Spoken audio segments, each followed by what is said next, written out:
నమస్తే, welcome to focus TV. రక్షక భట నిలయంలోనే భక్షణ మొదలైందా? కళ్ల ముందే భార్యా పిల్లలు విలపిస్తున్న కనికరం అన్నదే లేకుండా ఓ పోలీస్ కానిస్టేబుల్ వీరంగం సృష్టించాడు. మద్యం మత్తులో ఊగుతూ కులం పేరుతో దూషిస్తూ కన్న కొడుకని కూడా చూడకుండా దాడికి పాల్పడిన అమానుష ఘటన మంచిర్యాలలో వెలుగు చూసింది.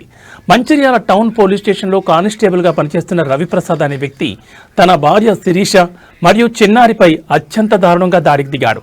బాధితురాలు శిరీష కూడా పోలీస్ శాఖలోని గూడిపేట 13వ బెటాలియన్లో సూపరింటెండెంట్గా పనిచేస్తున్నారు. కేవలం అనుమానంతో అహంకారంతో కళ్ళు మూసుకుపోయిన రవిప్రసాద్ భార్యని కూడా చూడకుండా విచక్షణారహితంగా కొడుతున్న దృశ్యాలు ఇప్పుడు సోషల్ మీడియాలో వైరల్ అవుతున్నాయి.